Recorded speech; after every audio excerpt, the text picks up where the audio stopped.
A paz do Senhor, uma boa tarde, com muitos ou com poucos, não é o que mais importa. O que importa é que a palavra de Deus seja propagada, seja divulgada, é o que nós estamos tentando fazer. Estamos iniciando neste exato momento a nossa escola sabática online de hoje. Prazer, eu sou o pastor Tiago e daqui a pouco eu quero começar a falar com você sobre um assunto pouco conhecido, muito pouco comentado, especialmente no meio evangélico, no meio cristão católico. Ele chega a ser muito comentado, mas no meio evangélico não. Mas antes eu quero já convidar você a fazermos uma oração. Nesses dias, principalmente, orar sempre é bom. Então vamos orar pelo momento pelo qual nós estamos passando, muitas pessoas sofrendo do corpo e também sofrendo da alma. Então nós queremos orar por estas pessoas, ok? Vamos orar. Senhor Deus e amado Pai, eu quero, Senhor, agradecer por esta oportunidade que o Senhor nos dá de podermos, Senhor, ainda livremente compartilhar da Tua palavra, podermos meditar nela. Senhor, hoje vamos falar sobre assuntos importantíssimos, assunto de vida e de morte, tanto física quanto espiritual. E eu sei, Pai, que neste momento pessoas estão enfrentando lutas, estão enfrentando dores, seja no corpo, seja na alma, no espírito, no coração. E nós cremos, Pai, que o Senhor tem o poder de intervir na situação de cada um de nós, Pai. Então faz isso agora. Contempla aqueles que estão, Senhor, chorando, aqueles que estão, Senhor, sofrendo, e aqueles que estão alegres, Pai, que deem ao Senhor graças por todas as coisas, pois em Teu nome é que eu peço e agradeço. Amém e amém. Glória a Deus. Amados, se eu pedisse para você dizer em algumas palavras no que você crê, o que você diria? Qual seria a tua confissão de fé? Como você responderia essa pergunta? Eu creio. No que? Eu creio. Em quem? No mês passado, aliás, aqui na nossa igreja, nós encerramos uma série de estudos acerca da vida e da morte dos 12 homens que Jesus chamou. Foi algo muito edificante para todos nós. Estudarmos sobre o chamado, sobre o ministério, e também sobre a morte de cada um dos 12 apóstolos. Foi algo assim muito interessante. Inclusive para mim foi algo que trouxe muito crescimento. E hoje nós estamos iniciando uma série de meditações, uma série de estudos, que segundo a tradição, foi elaborado um documento que, segundo a tradição, foi elaborado pelos próprios apóstolos. Há quem diga, inclusive, que cada um dos 12 apóstolos contribuiu com um artigo do credo ou do documento que nós vamos estudar a partir de hoje. Se isso é verdade ou não, eu não sei. Eu não quero tratar tanto aqui da fonte desse documento, que é tão importante. Mas não resta dúvida que esse documento resume as doutrinas básicas da fé cristã. Esse documento traz as doutrinas básicas, o credo, a confissão de fé básica da fé cristã. Tanto é que nos primeiros séculos, aqueles que estavam sendo batizados, eles citavam o documento que nós vamos estudar hoje. Olha a importância dele. Era uma espécie de resumo, de esboço da fé cristã. E muito tempo depois, os reformadores, a Reforma Protestante, em 1500, e depois enfatizaram também esse documento que nós vamos começar a estudar hoje, ok? Então a importância dele já pode ser vista aí logo de início. E eu vou já ler para vocês esse documento na íntegra. Mas antes eu queria deixar bem claro que o meu objetivo aqui não é, sob hipótese alguma, fazer desse credo a nossa fonte de autoridade. Eu não creio que nada fora das Escrituras possa ser considerado uma fonte de autoridade para o cristão. Eu não creio nisso. Quem quer que tenha escrito isso.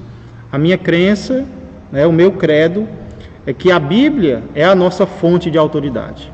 Então não pense você que eu vou pegar esse documento e eu vou fazer dele, eu quero influenciar você a fazer desse documento a sua fonte de autoridade, a sua fonte de fé, não.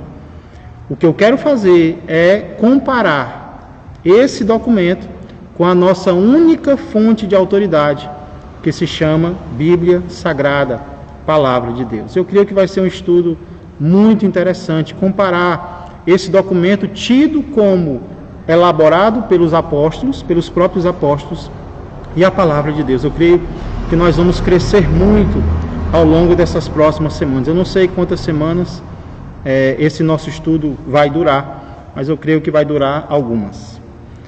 Então, vamos então ver esse nosso chamado Credo Apostólico na íntegra. Eu vou ler aqui a versão luterana, porque, como vocês vão perceber no decorrer dos nossos estudos, existem algumas diferenças entre a versão católica do Credo Apostólico e a versão luterana, digamos assim, protestante do Credo. Nós vamos meditar, nós vamos ver essas diferenças, mas não se afobe no decorrer dos nossos estudos, ok?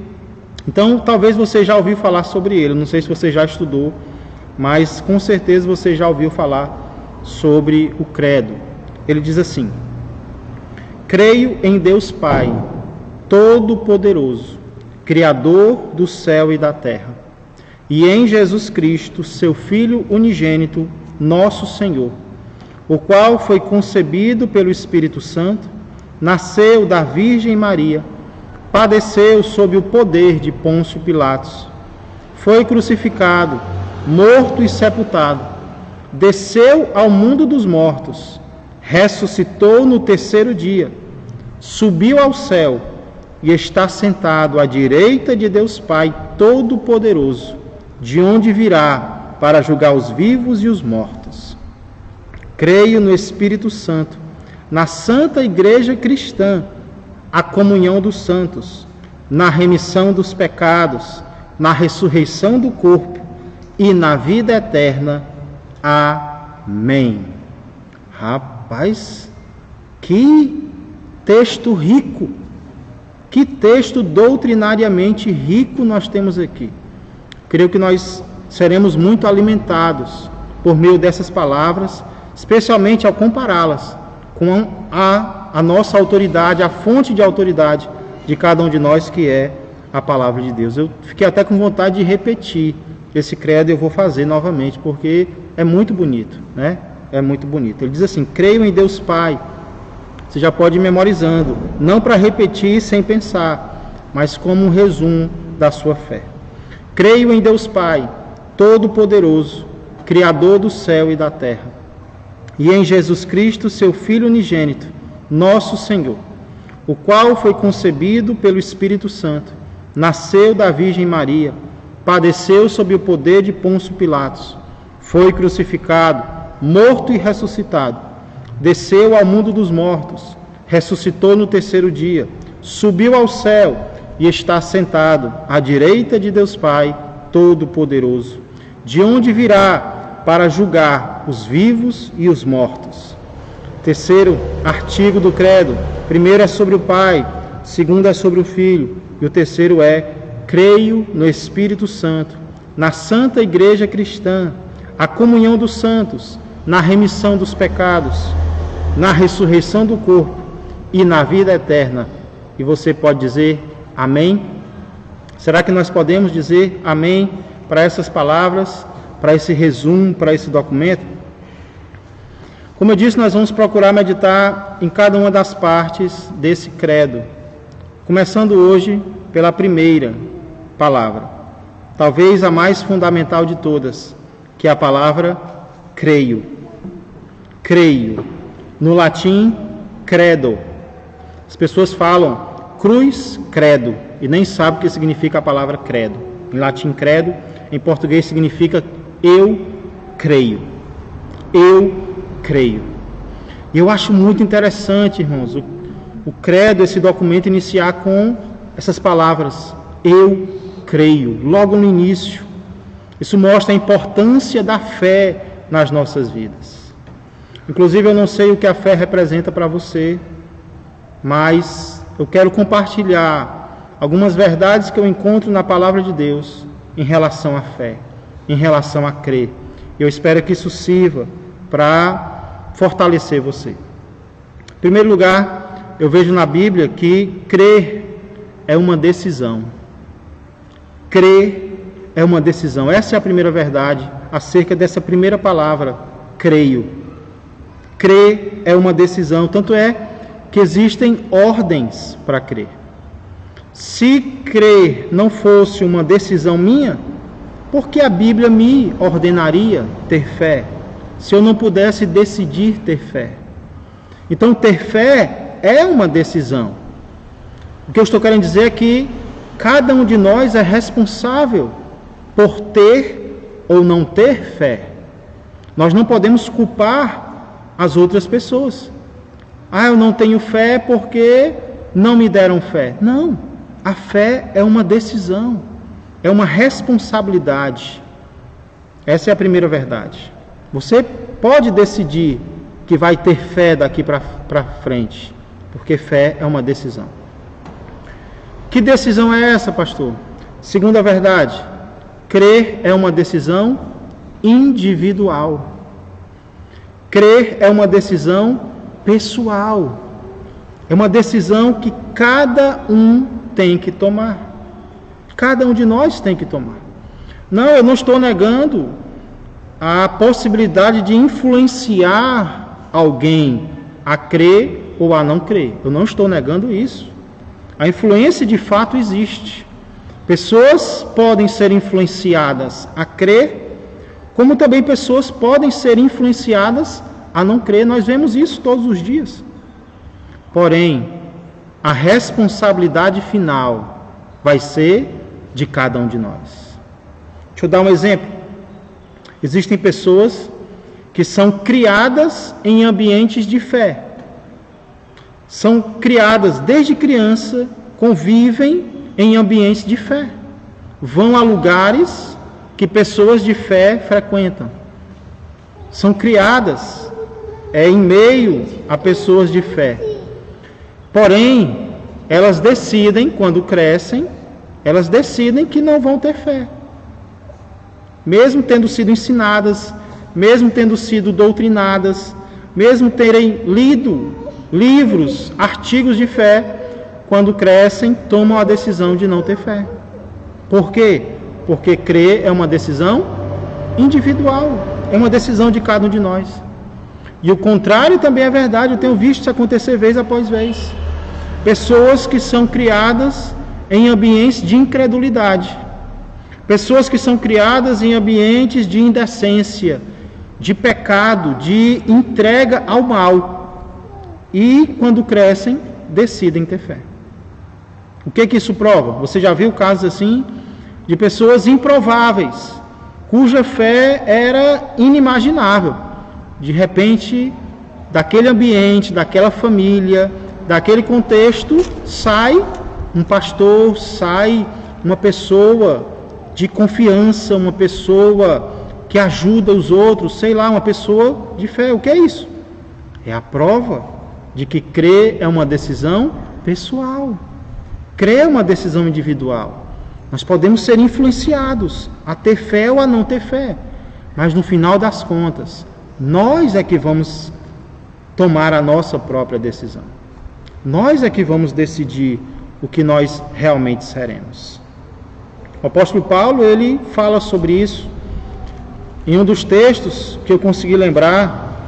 Por exemplo, 1 Coríntios capítulo 7.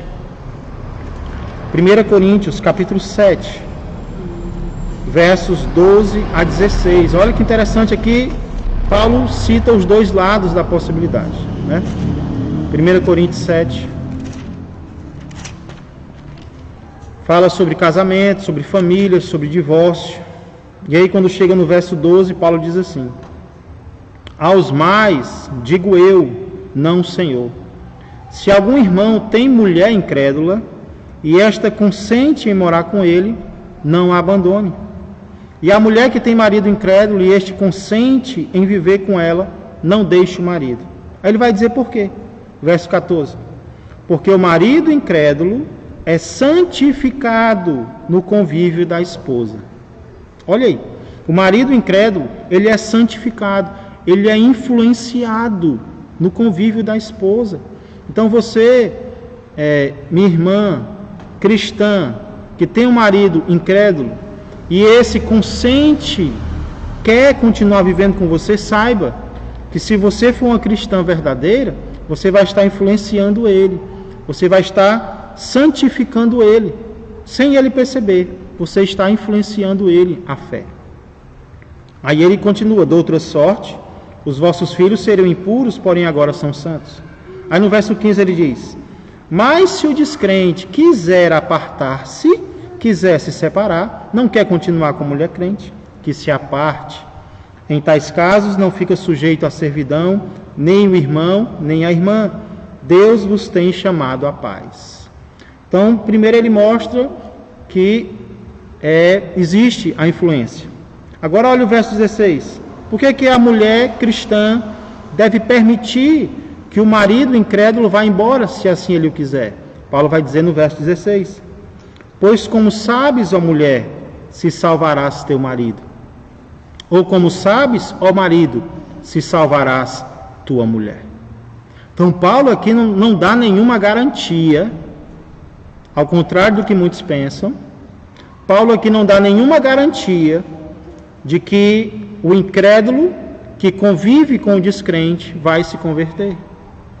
Ele vai ser influenciado a se converter. Ele vai ser influenciado a conhecer Jesus. Paulo deixou isso claro. Porém, depois ele também mostra como você sabe se ele vai se converter. Ou seja, como você pode ter certeza?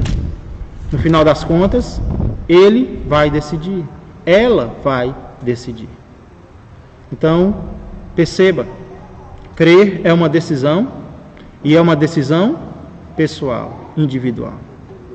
É por isso que nós, pais, professores, pastores, precisamos lembrar muito bem qual é a nossa missão, porque às vezes nós nos frustramos, nós nos entristecemos, nós desanimamos, porque nós gostaríamos de obrigar as pessoas a terem fé, mas essa não é a nossa missão, essa não é a nossa função.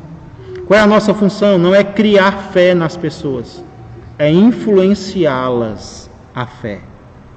Então, a pergunta não é se você está conseguindo forçar as pessoas a crer, mas se você está, de alguma forma, procurando influenciá-las a crer, compartilhando a palavra de Deus com elas. Porque, no final das contas, isso é o máximo que os pais vão conseguir fazer pelos seus filhos. Muitas vezes os pais se culpam. Onde foi que eu errei? Mas eu ensinei, mas eu preguei, mas eu levei para a igreja. E no final das contas o filho cresce, a filha cresce e simplesmente decide não crer. Foi erro dos pais? Deixa eu dizer algo para você. Nós somos imperfeitos. Nós sempre vamos falhar. Mas mesmo que nós não falhássemos, quem vai decidir é o outro. Até Jesus falhou. Um exemplo que prova isso que eu estou dizendo. Jesus falhou com Judas? Não. Jesus ensinou Judas corretamente? Jesus amou Judas? Sim. Mas no final Judas decidiu se tornar um incrédulo. Então não houve falha da parte de Judas. E mesmo que não houvesse falha da nossa parte, a decisão de crer seria dos nossos filhos, dos nossos alunos, das ovelhas que nós pastoreamos. Às vezes os pastores ficam com os cabelos brancos, porque ensinam, e parece que não entra na cabeça das ovelhas. Muitos homens de Deus, grandes homens de Deus, Lutero, Spurgeon, desanimaram Elias, desanimaram. É porque, irmãos, nós esquecemos muitas vezes qual é a nossa função. Nem Deus obriga ninguém a nada, por que nós vamos obrigar? Não é verdade? Então precisamos estar tranquilos, conscientes de estarmos fazendo a nossa parte e a outra parte é com a pessoa. Amém? Crer é uma decisão e é uma decisão individual. Ainda falando sobre crer, primeira palavra do credo. Crer é uma decisão inteligente. Inteligente. Talvez você já ouviu alguém dizer assim: esse negócio de fé é para quem é ignorante. Esse negócio de fé é para quem não estudou. Esse negócio de fé é para pessoas simples. Com certeza você já ouviu isso, né? Muitas vezes os ateus são tidos como pessoas inteligentes, que deve se temer até conversar com eles, enquanto que ser cristão, muitas vezes, para algumas pessoas é sinônimo de burrice, é sinônimo de uma pessoa fraca, né? É sinônimo de uma pessoa que se apega a qualquer coisa. Eu já ouvi isso muitas vezes, irmãos, muitas vezes, desde a minha adolescência. Eu tenho ouvido isso, que fé é para gente sem estudo.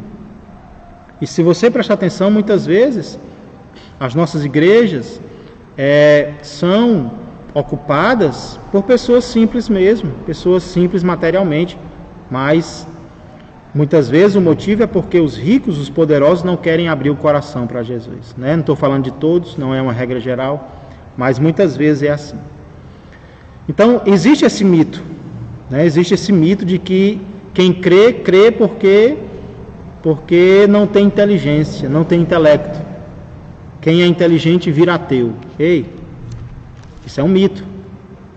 Tanto a Bíblia quanto a ciência mostra que é o contrário. É o contrário. Começando pela Bíblia. Não vou ficar só na Bíblia não, mas ela é a nossa fonte de autoridade. Olha o que ela diz no Salmo 14, verso de número 1. Salmo 14, verso de número 1.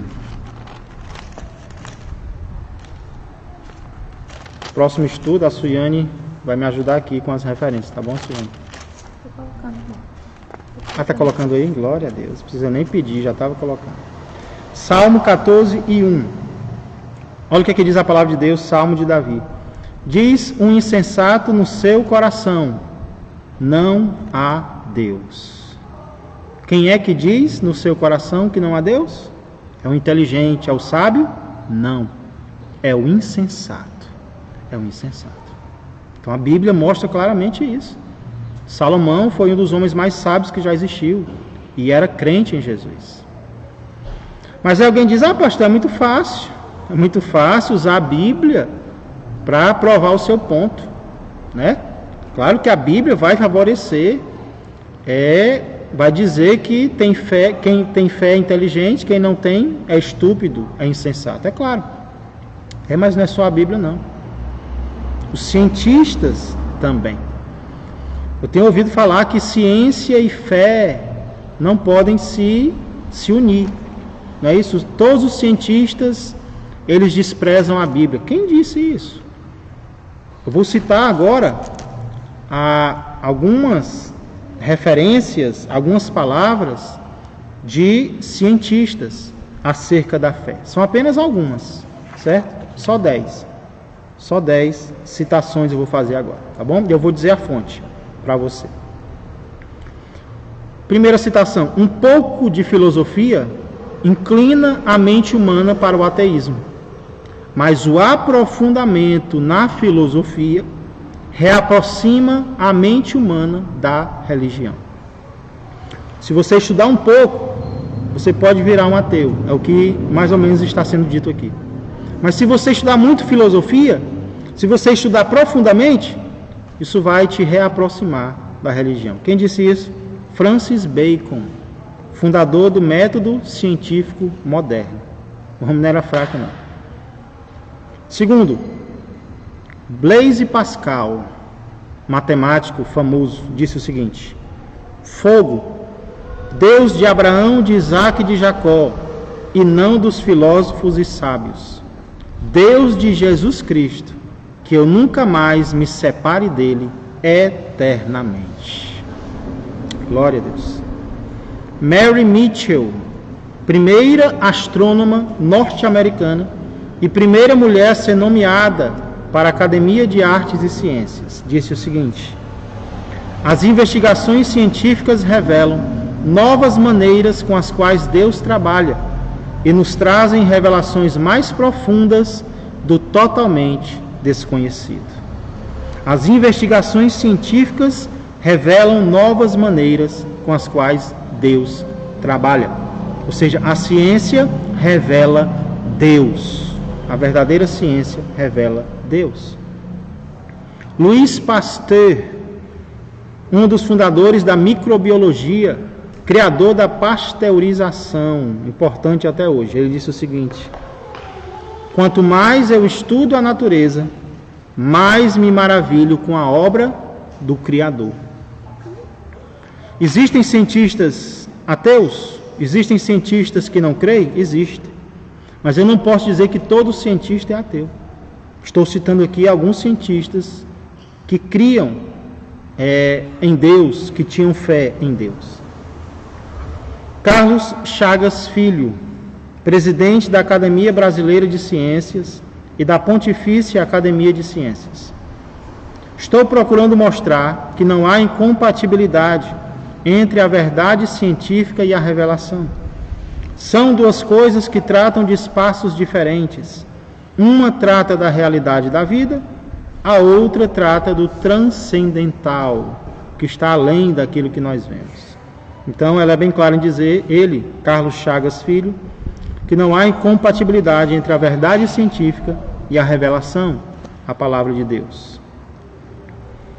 Jérôme Lejeune, eu não sei se é assim que se pronuncia, descobridor da trissomia do cromossomo 21, causa da síndrome de Down, e presidente da Pontifícia Academia para a Vida, 1994. Ele disse assim: não há nenhum ponto em que se verifique um divórcio entre a ciência de hoje e a religião de sempre.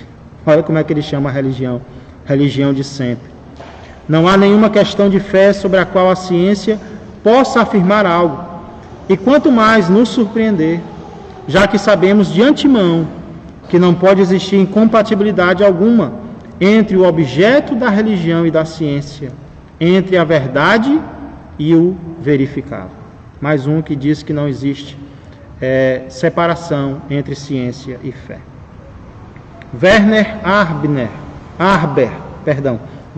Arber, Nobel de Fisiologia ou Medicina, em 1978, e presidente da Pontifícia Academia de Ciências, disse o seguinte: eu sei que o conceito de Deus me ajudou a lidar com muitas questões na vida, me guiou em situações críticas, e o vejo confirmado em muitas ideias profundas sobre a beleza do funcionamento do mundo. Francis Collins, diretor do Instituto Nacional de Saúde dos Estados Unidos e diretor do projeto Genoma Humano, projeto muito conhecido e muito respeitado. Ele disse assim: descobri que há uma harmonia maravilhosa nas verdades complementares da fé e da ciência. O Deus da Bíblia é também o Deus do genoma.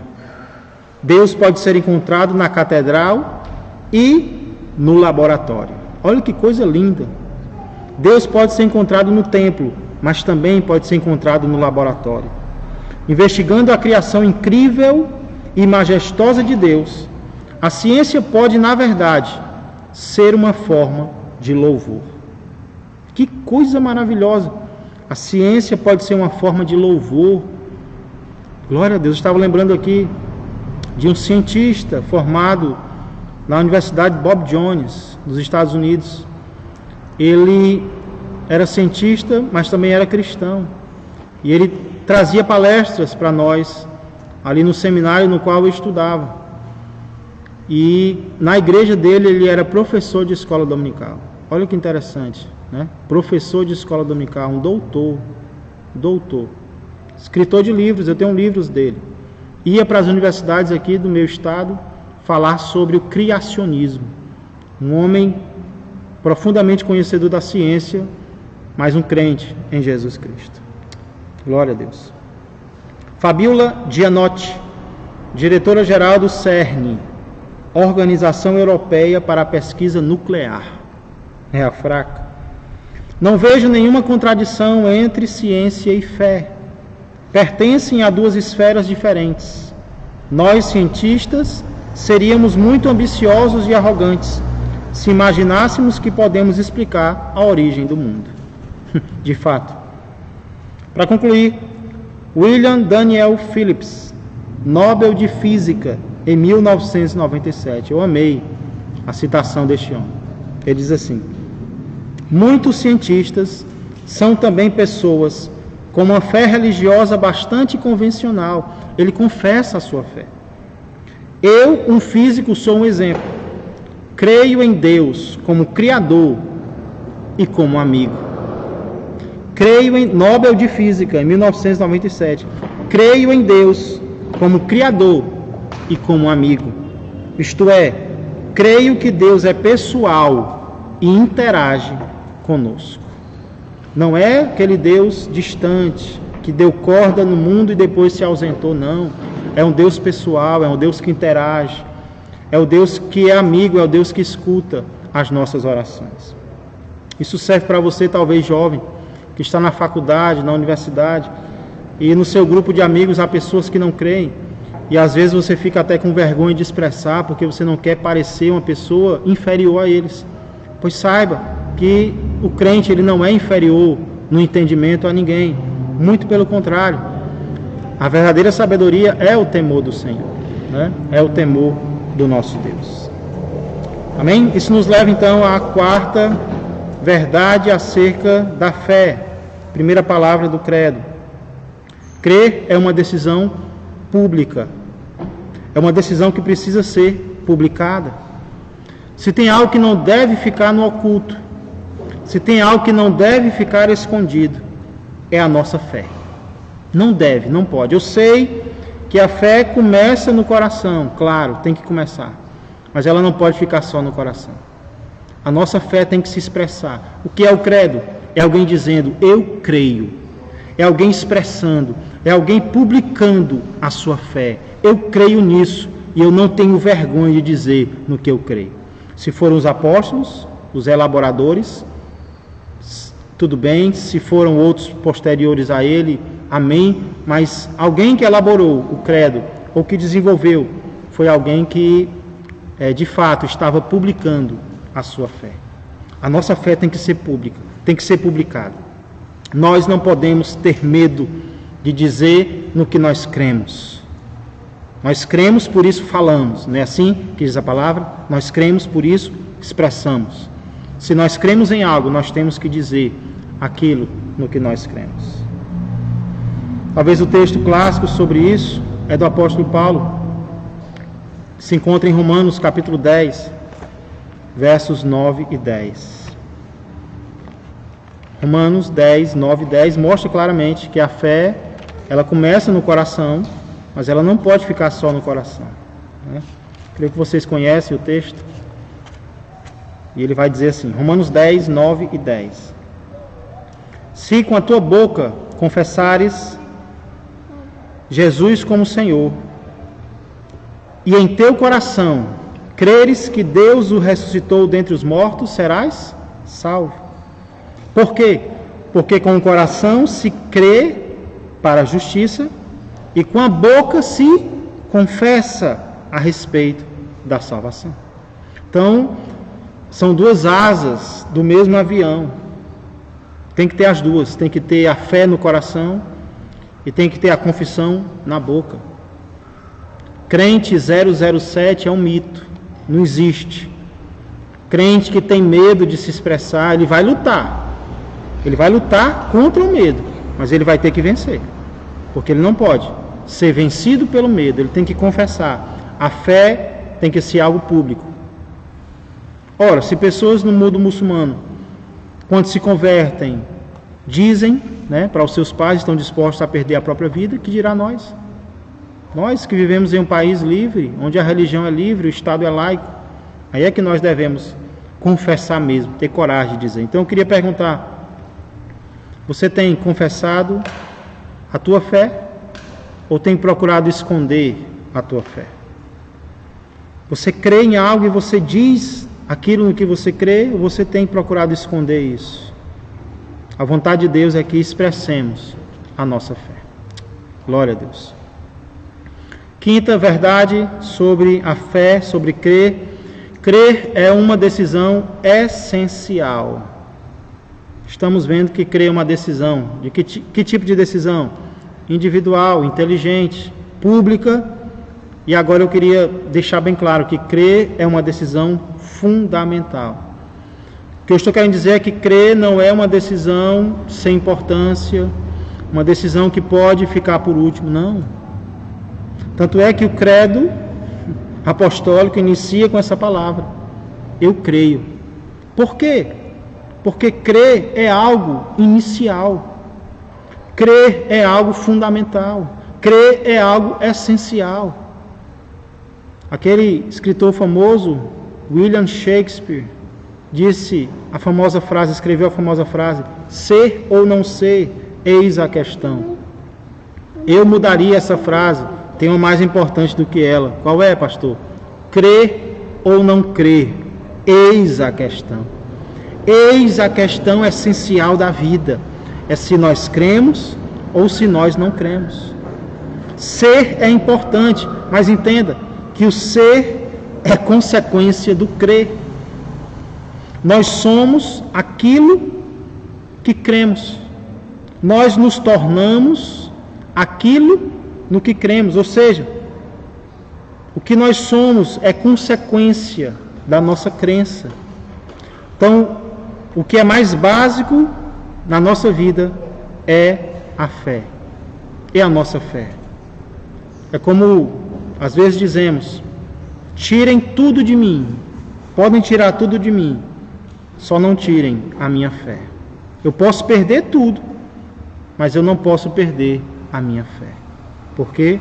Porque crer é uma decisão essencial, fundamental do ser humano. É a primeira, e eu diria a principal de todas. Porque até a Bíblia fala muito sobre amor. Nós devemos amar a Deus, devemos amar ao próximo. Mas se nós não tivermos fé, nós não vamos amar.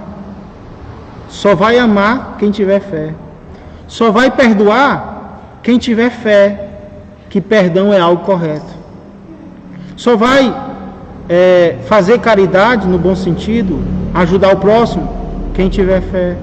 Só vai morrer por Cristo quem tiver fé. Só vai sobreviver na pandemia quem tiver fé. Olha como a fé é importante, é essencial, fundamental. Eu não tenho nem palavra para descrever a importância dessa decisão. Não veja a fé como algo acessório. Era a palavra que eu estava procurando, como algo acessório, né?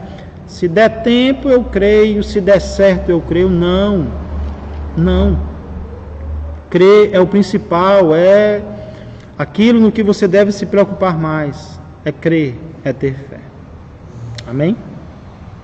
Sexta verdade sobre a fé, estava pensando e Deus estava ministrando ao meu coração. Crer é uma decisão difícil. É uma decisão difícil. Costuma-se falar de fé como algo fácil, né? É só crer, é só acreditar, só uma vírgula. Crer não é fácil. Crer não é fácil, tanto é que a Bíblia repreende tantas pessoas porque não creram. Os apóstolos, os próprios apóstolos, estamos falando sobre eles, eles foram muitas vezes censurados pelo próprio Jesus porque não creram. Estiveram com Jesus 3 anos, ouviram palavras maravilhosas, viram milagres extraordinários, e quando a crise chegou, qual foi a reação deles? Não creram. Sabe por que eles não creram? Porque crer é difícil. É possível, mas é difícil. Inclusive, houve um apóstolo que se tornou famoso pela incredulidade.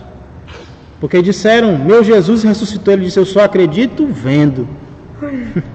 Um apóstolo, né? Disse assim.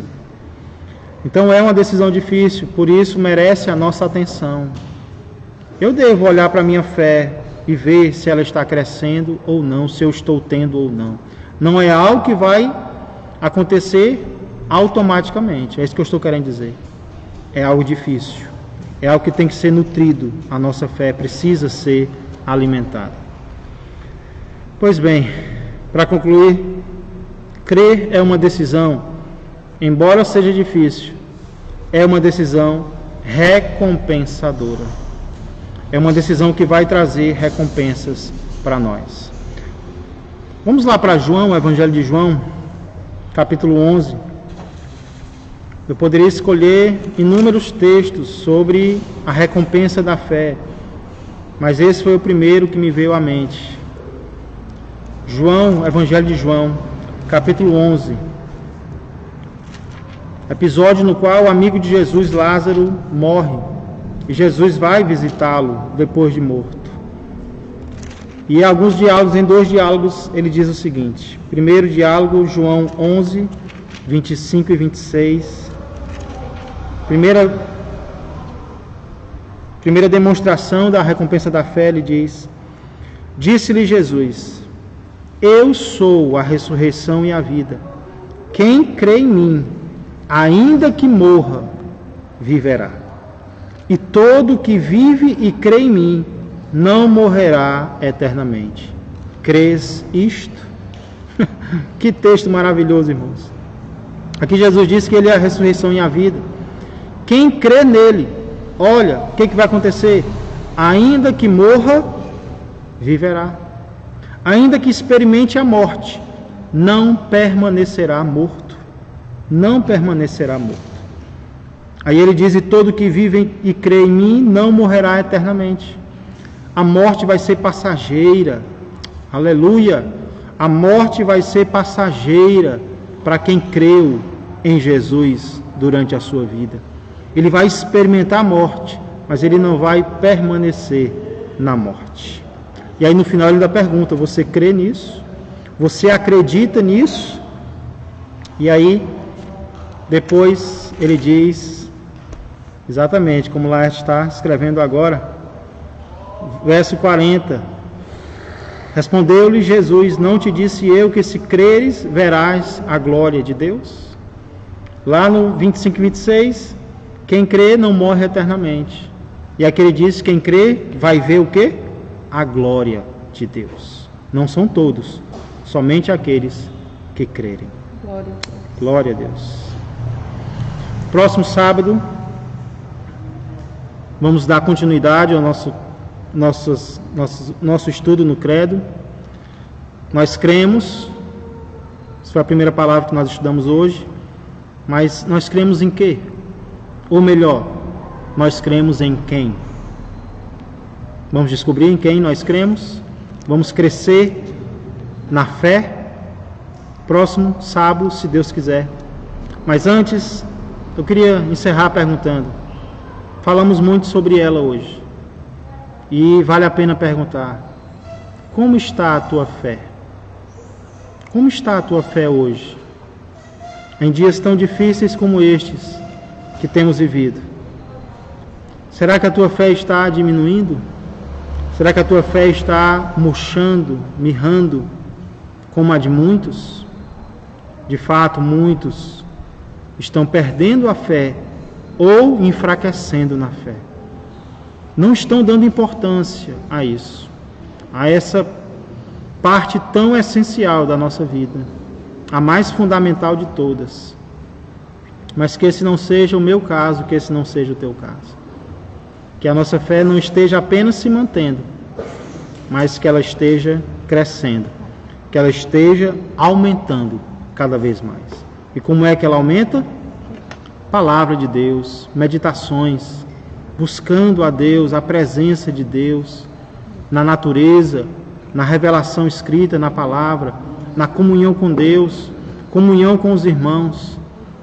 Sei que nós não podemos nesse momento estar presencialmente, estamos atualmente em lockdown, mas podemos ter comunhão por meio de uma mensagem, de um vídeo, de momentos como esse em que nós trocamos mensagens e que nós fortalecemos a nossa fé.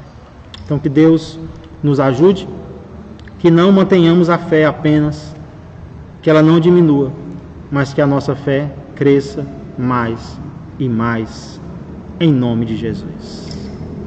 Glória a Deus.